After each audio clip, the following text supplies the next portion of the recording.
mga negosyong may kinalaman sa teknolohiya, hindi rin nagpapahuli ang mga Pinoy. Tulad ng mga cellphone reloading station na talaga namang connect na connect sa kanilang mga suki. Sa panahon ngayon, isa na nga sa pangunahing pangangailangan natin ang cellphone. Kaya dapat lagi itong may load. At dito nakasilip ng pagkakataon ang iba nating mga kababayan para kumita.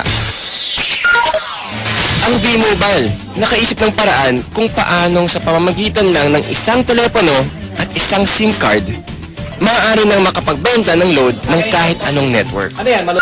Ang kaibahan nitong V-Mobile, gamit mo yung cellphone mo, makapagbebenta ka ng lahat ng klase ng prepaid, cards at saka electronic, para magkaroon ka ng negosyo.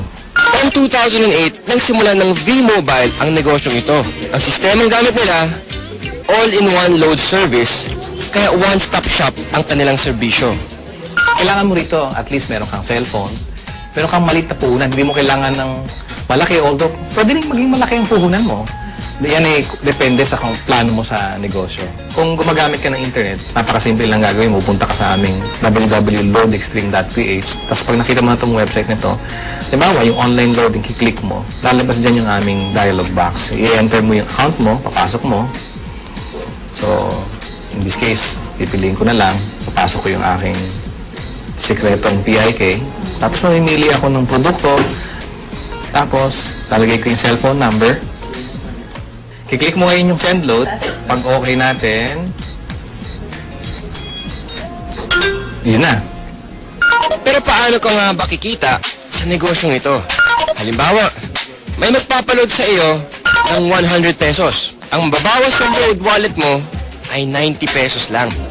Ibig sabihin, may 10 piso kang kita sa bawat 100 na i-reload mo sa iyong customer. Kung kumikita ka ng 100 pesos kada araw sa pagre-reload, sa loob ng isang buwan, may kita kang 3,000 piso. Anip, tulad ni Peewee, na nakatuwaan lang daw noong una ang reloading business. Kasi nagulat kami, nung nag-start kami noon, magbabarkada lang kami. So every night magkakasama kami. Nakakatuwa. Nung 5 lang kami nagsimula. 5 members na kami. Kapatid ko, mga barkada ko. Tapos ngayon nagulat ako, yung 5 tao nagsimula niya. Ngayon, ano na kami? Almost 100,000. So actually, nag-drag pa siya ng 100,000 members. Ngayon, sa simpleng pagpindot-pindot lang daw niya ng cellphone, kumikita raw si Peewee ng mula 1,000 hanggang 5,000 piso kada linggo. Ano pang hinihintay niyo mga kapartner?